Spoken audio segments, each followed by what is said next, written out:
Deməli, insanın tarixi inkişafının mərhələləri, ən qədim insan və müasir insan irqləri haqqında danışaq. Birinci sual. İnsan irqlərindən hansına nazik və dar burun xasdır? Bu, Avropoid irqinə mənsubdur. Şimal hissədə, soyuq iqlimdə yaşayan insanlarda dar burun olur. Bu da havanı isitmək üçün bir uyğunlaşmadır. İkinci. İlkin aydın nitq ilk dəfə hansı primatlarda yaranmışdı? İlk dəfə olaraq nitq yarandı Neandertallarda. Çünki çenaltı çıxıntı var idi onlarda.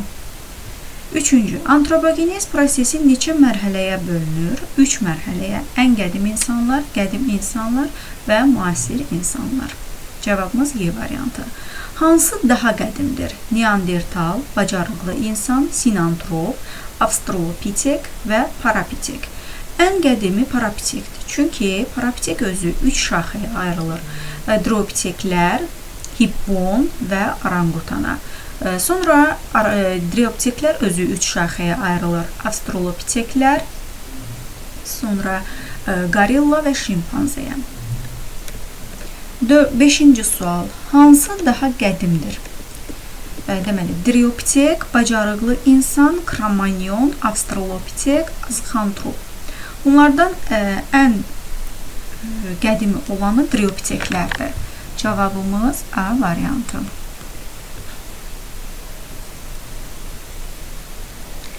6-cı sual.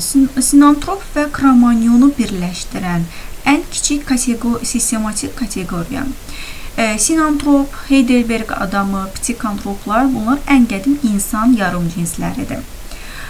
Kromanyonlar isə müasir insan yarım cinsləridir. Bunlar isə cinslərdə birləşir. Cavabımız C variantı. Kromanyon və sinantrop yarım cinslərdir. Ona görə onlar cinslərdə birləşir. Azıxantroplar sürü halında yaşamışlar, qrup halında yaşayırdılar, çənaltı çıxıntıya malik olmuşlar, qrup halında yaşamırdılar, çənaltı çıxıntıya malik deyildilər, ancaq sürü halında yaşayırdılar. Əmək alətlərini bəzəyirdilər, bu kromanyonlara aiddir, qədim insanlardır, qədim deyil, ən qədim insanlardır. Ona görə cavabımız A variantı. 8. Qeyd edilən dəlillərdən hansı insan irqlərinin bir növə aid olduğunu bildirir? Növün tərifi o idi ki, sərbəst şəkildə çarpazlaşaraq döllü nəsil verən, müəyyən arealda yayılan fərdlər cəmidir. İndi biz burada baxaq ki, A variantında deyil, inkişaflarına ictimai həyat tərzinin təsir etməsi. Bu, deyə bilmərik. İrqlər arasında asanlıqla çarpazlaşma və döllü nəsil vermə. Bəli, bu aiddir. Çünki istər Avropoid irqinə mənsub olsun insan, istər Mongoloid irqinə, bunlar birgə nigahından evlad dünyaya gətirə bilirlər. Yəni, döllü nəsil verə bilirlər. Bu da insanların yalnız bir növ olduğunu bildirir. Məsələn, insan Homo sapiensə aidi növ olaraq dərrakəli insan növünə. 9-cu sualda. Sort və cinslərin yaranma tarixi hansı dövrdən başlayır? Sort bitkilərdə, cinslər isə heyvanlarda yaranan insan tərəfindən seleksiya nəticəsində alınmış bakteriyalarda isə mikroorqanizm ştampları idi. Buna görə bunlar kromanyonların heyvanları əhilləşdirdiyi və əkinçiliklə məşğul olduğu vaxtdan yaranmışdı. Cavabımız D variantı. Yəni, süni seçmə yarandığı bir vaxtdan. 10-cu sual. İnsan irqləri arasındakı fərqlər nədən ibarətdir və onlar nə ilə izah olunur?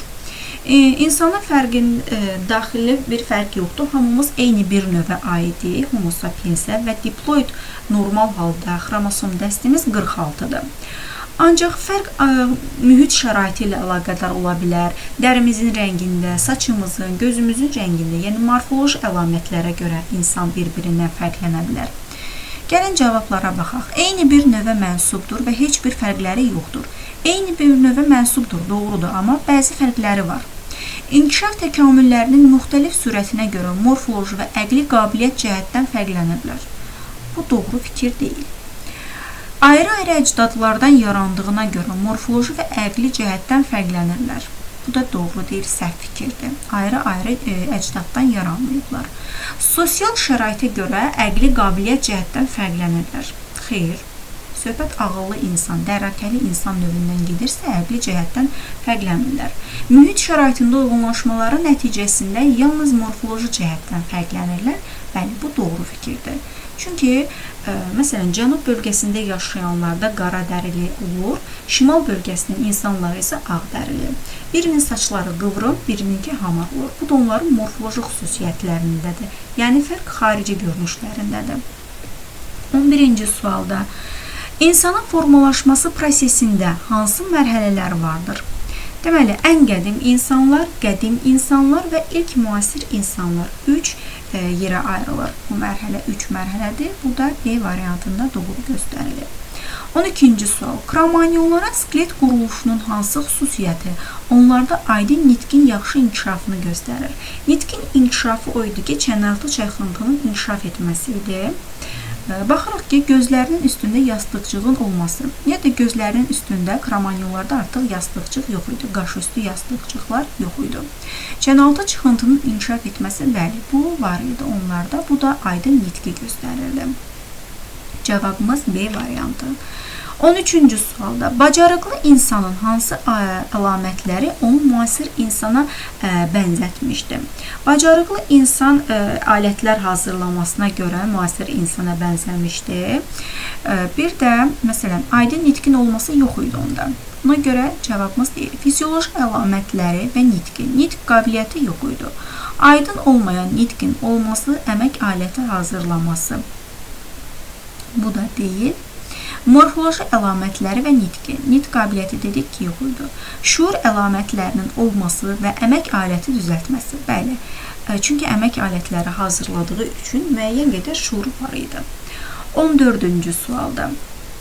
Sinantropun sağaxay olmasını necə müəyyən etmişlər? Sağaxay insanlarda da bu belədir ki, beyin yarımkürələrinin sol payı daha yaxşı inkişaf edir.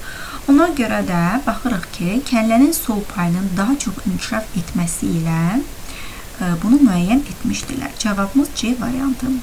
15-ci sualda. İlk dəfə zəif inkişaf etmiş çənaltı çıxıntı əmələ gəlmişdi neandertallarda. Bu da onlarda tam aydın olmayan nitqin əmələ gəldiyini göstərirdi. 16-cı suala baxaq.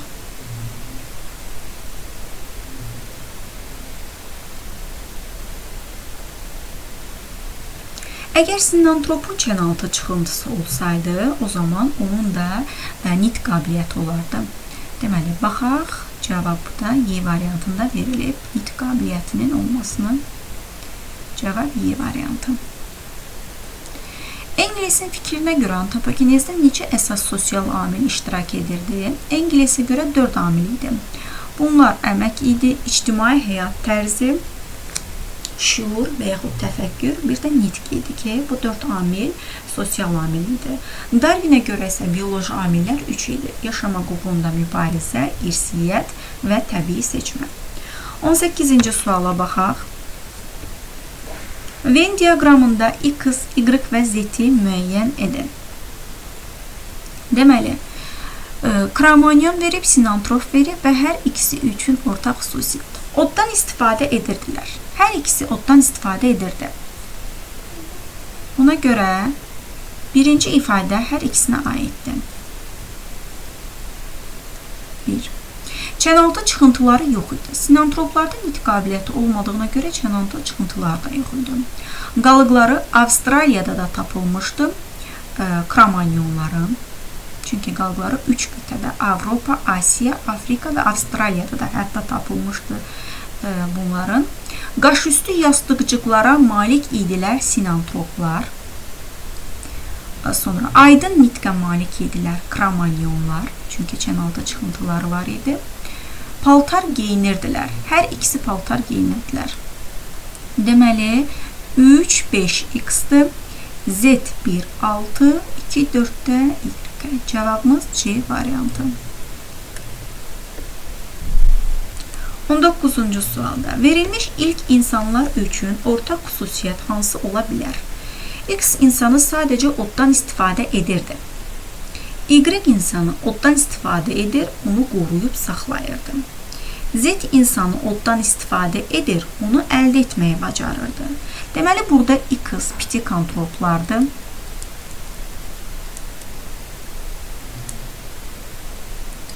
onu qoruyub saxlayan sinantroplardır.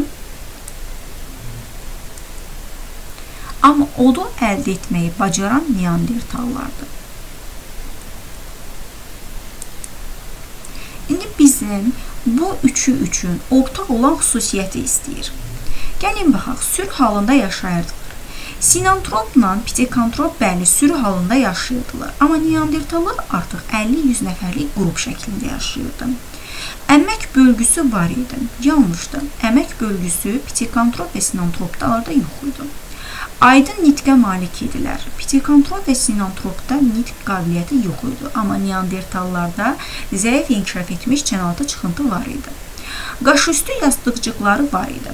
Bəli, hər üçünün də qaşüstü yastıqcıq var idi. Bu doğrudur hər üçündə. Hannibal deyildilər. Pitekantrop və sinantroplar Hannibal idi. Neandertallar artıq Hannibal deyildi. Ona görə bu da hər üçü üçün ortaq deyil. Cavabımız D variantı. 20-ci sualda. Mülahizələrdən hansı doğru deyil? Heidelberg adamının dişlərinin quruluşu müasir insanınki kimi olmuşdu. Bu doğrudur. Sinantropların qalıqları neandertalların qalıqlarından əvvəl tapılmışdı.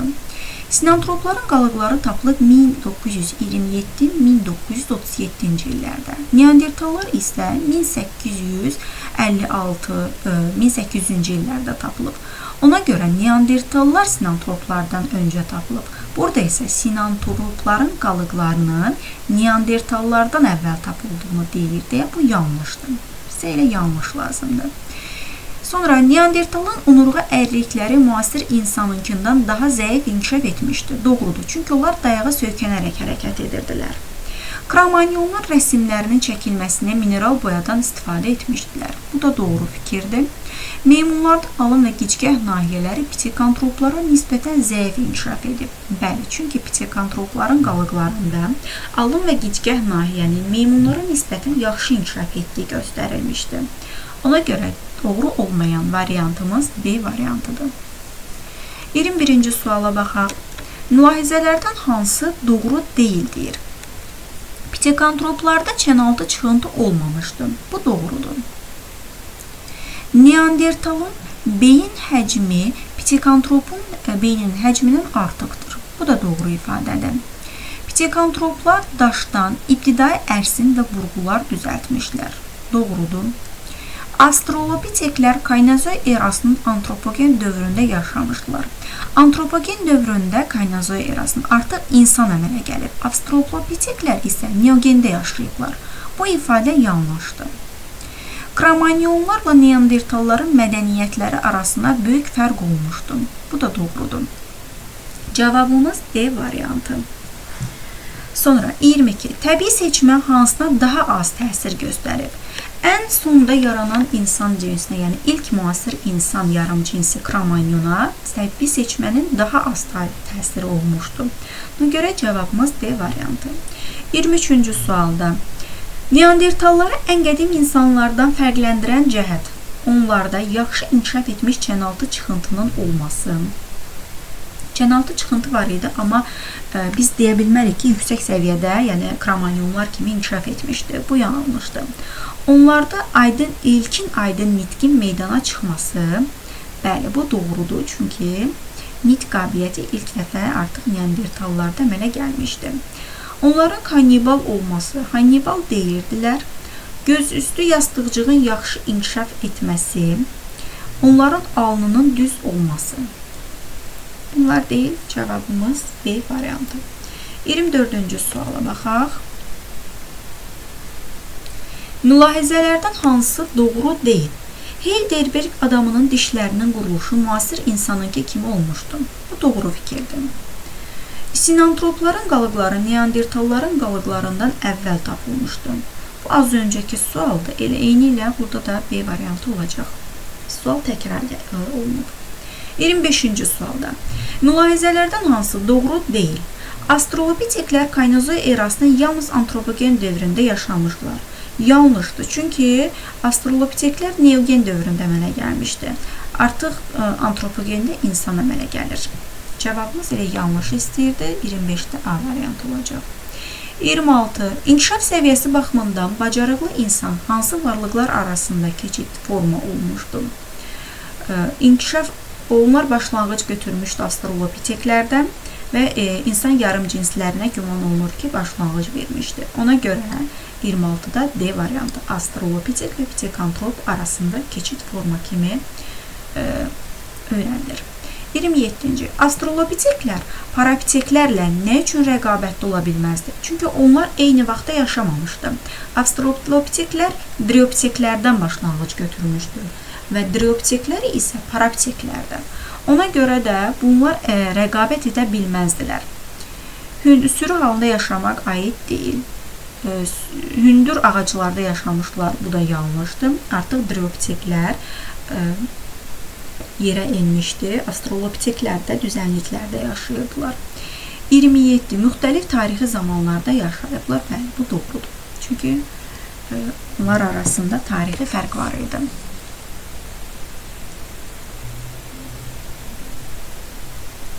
28-ə baxaq. Qorillalar insanların əcdadı hesab olunmur. Çünki driopiteklər 3 şaxəyə ayrıldı. Gorilla, şimpanze və avstralopitek. Gorilla və şimpanze kör şaxə kimi sayılır. Onlardan heç bir başlanğıc almadı heyvan, yəni cins olaraq insan yarım cinsləri. İndi baxaq variantlara. Onların birgə təkamülü avstralopiteklərin səviyyəsində ayrılmışdı. Sonra onlarda 13 cüt qabırğı olur, xeyr. Bunu yəni götürə bilmərik əcdad olaraq. Onların qan qrupları fərqlidir. İnsanla qan qrupları eyni ola bilər. Onlarda da 4 qan qrupu var. Onların birgə təkamülü parapiteklərin səviyyəsində ayrılmışdı. Parapiteklər deyil də driopiteklər. Onların birgə təkamülü driopiteklərin səviyyəsində ayrılmışdı. Bəli, bu ifadə doğrudur. Ona görə də onlar ayrıldığı üçün heç bir canlıya başlanğıc verməmişdilər. 29-cu sualda hansılar eyni zamanda yaşaya bilərdi? Driopitek, hippon və orangutan. Elə bu doğrudur. Çünki parapiteklər özü 3 şaxəyə ayrıldı. Onlar driopiteklər idi, hippon və orangutanlar idi. Cavabımız A variantı. 30-cu suala baxaq. Kromanyon verib və bizdən doğru müddəaları istəyir. Çənaltı çıxıntı yaxşı inkişaf edib. Birdən başlayaq oxuyaq onda. Beynin həcmi 1400 kub santimetrdir. Bu yanlışdır. Bu Neandertala aiddir. Kromanyonlarda 1600 kub santimetrdir. Çənaltı çıxıntı yaxşı inkişaf edib. Bəli, doğrudur. Beynin həcmi 1600 kub santimetrdir. Bəli, bu da doğrudur. Qalıqları ilk dəfə Afrikada tapılıb. Xeyr, Avropada tapılmışdı. Qalıqları ilk dəfə Yava adasında tapılıb. Bu Sinantropa aiddir. Cavabımız 2 və 3. Doğru cavab. 31-ci sual. Sinantroplara aid olan xüsusiyyətləri, doğruları istəyir. Beynin həcmi 1600 kub santimetrdir, yanlışdır. 1200 kub santimetrə qədər olur. Çənaltı çıxıntı yaxşı inkişaf edib. Bu da yanlış fikirdir. Qaşüstü yastıqcıqları var idi. Doğrudur. Beynin sol payı sağa nisbətən daha yaxşı inkişaf etmişdi. Bəli, bu da onların sağaxay olduğunu göstərirdi. Bu düşməyib burada 4-cü ifadədir. 5. Qalıqları ilk dəfə Fransada tapılıb. Fransada tapılan kromanyonlar idi. Yanlışdır. Bizdən doğrunu istəyir. 3 və 4 doğrudur. Cavabdır. 32-ci suala baxaq. Döş qəfəsində sümüklərin sayı insanla eyni olan insana bənzər meymun. Söhbət orangutandan gedir.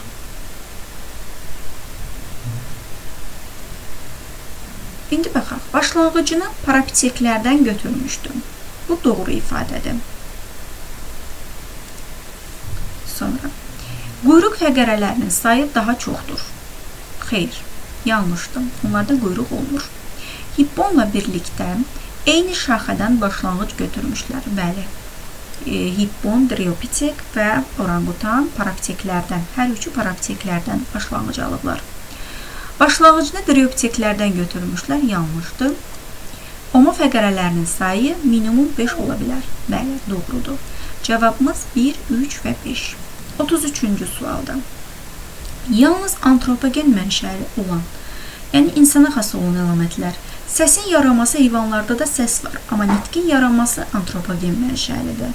Daxili mayalanma digər canlılarda var. Onurğada esvari əyrilik, bəli, bu antropogendir. Beyin qabığında nitq mərkəzinin yaranması, bəli, bu da antropogendir. Qulaq heyvanı isə digər məməlilərdə də var. Ona görə cavabımız 2, 4 və 5. Burada 1, 3 və 5. 34-cü sual. Meymunları müəyyən edin. Pitekantrop insan yarım cinsləridir. Sinantropda, Neandertalda. Meymunlar isə aiddir. Avstralopitek, sonra Parapitek və Driopitek. Bunlardır. 35-ci sualda. Sadallanan canlılardan hansı homo cinsinə aiddir? Pitekantrop,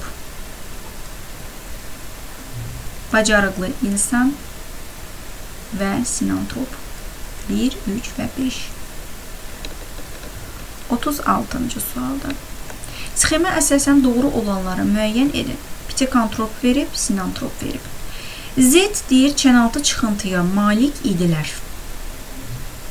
Burada doğru kimi verib, amma yanlışdır. Pitekantroplarda çənaltı çıxıntı yox idi. Bu yanlışdır. 1. İkinci, K 50-100 nəfərlik qruplarla yaşayırdı. 50-100 nəfərlik qrupla yaşayan neandertallar idi. Ona görə çıx işarəsi qoyduğuna görə bu doğru ifadədir. El beyinlərinin sağ payı sol paya nisbətən yaxşı inkişaf etmişdir. Eldə. Bu yanlış fikirdir. Sol payı sağa nisbətən yaxşı inkişaf etmişdir. Yanlış olduğuna görə biz bu ifadəni də doğru kimi götürəcəyik. Çünki burada çıx işarəsi qoyulub bu ifadəyə. Yəni doğru deyil, sinantropa aid deyil. Ona görə bunu doğru kimi götürürük. 4. Əmək alətlərini bəzəyirdi. Sinantrop əmək alətlərini bəzəmirdi. Kromanyon bəzəyirdi. 5. Z qədim insanlara aiddir. Z qədim deyil, ən qədim insanlara aiddir. Ona görə bu da aid deyil. M qaşüstü yastıqcıqları var. M-ə baxaq, sinantropdur, bəli, var idi. Deməli, cavabımız 2, 3 və 6. 37-ci sualda. Uyğunluğu müəyyən edin. Pitekantrop, neandertal və kromanyonlar verib bizə. Gəlin, baxaq. Deməli, paltar geyinmirdilər. Pitekantroplar geyinmirdi paltar. A. Qaşüstü yastıqcıqları olmamışdır. Kromanyonların B. 3-ə aiddir. Sonra mitoxondriya DNT-si müasir insana çox yaxın olmuşdu. Bu neandertallara aiddir. C. Qalıqları ilk dəfə İspaniyada tapılmışdı. Aiddir neandertallara. D. Sonra oddan istifadə etmiş, lakin onu əldə etməyi bacarmamışdı. Pitekantroplar. 1 A-Y, 2 S-D, 3 B.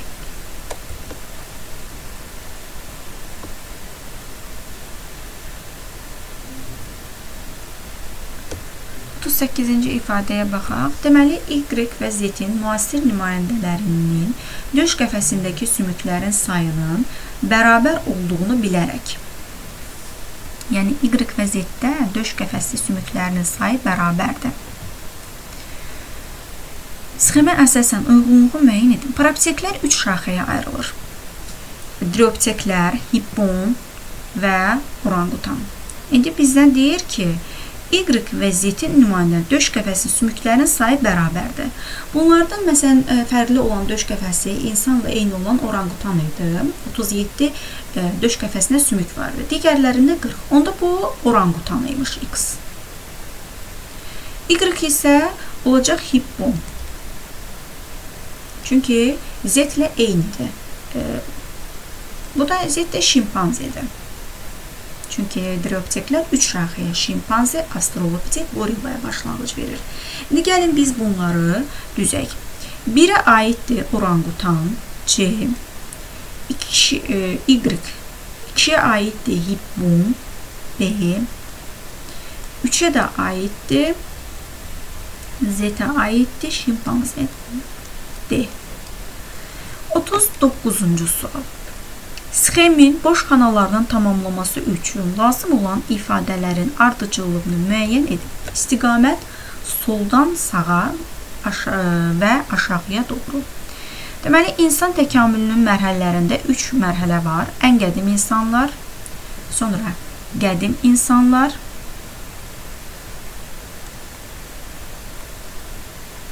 və ilk müasir insanlar. İlk müasir insanlara aiddir Kro-Magnon, qədim insanlara Neandertal, ən qədim insan dəri paltar geyinirdilər, bunlar sinantropdur. Digəri, məsələn, ola bilər pitekantrop. Və bizə deyir ki, ardıcıllığı, istiqaməti soldan sağa və yuxarıdan aşağıya doğru düzün. Deməli, olacaq onda birinci qədim insanlar 3 olacaq. 3 ardıcıllıqla gedək. 3. Sonra ilk müasir insanlar 6. Sonra sinantrop 5. Sonra olacaq pitekantrop 2. Burada Neandertal 1. Kro-Magnon 4. Deməli, ardıcıllıq 3, 6, 5, 2, 1 və 4. 40-cı sualda. Deməli, parapiteklər özü 3 şaxəyə ayrıldı. Və həmin şaxə, burada göstərilən bu Y şaxəsi, bu trioptekdir. Y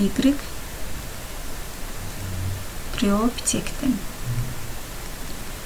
Ayrıldığı 3 şaxəyə. Bacarıqlı insan Avstralopitekdən başlanğıc götürüb. El Avstralopitekdir. Sonra X məsələn, biz indi burada deyirik ki, insan təkamülü sxemində X-in müasir növlərinin 12 döş fəqərəsinə malik olduğunu. Deməli, X oranqutanıymış ki, 12 döş fəqərəsi var. Yazaq buradan X oranqutan. Sonra o zaman Y trioptekdirsə, Z də hippondur. Bizdə qaldı burada K və M. İndi baxaq ki, M-in isə müasir növlərinin kəllənin quruluşu və ətrafların ölçüsünə görə. Yəni, M şimpanzedir.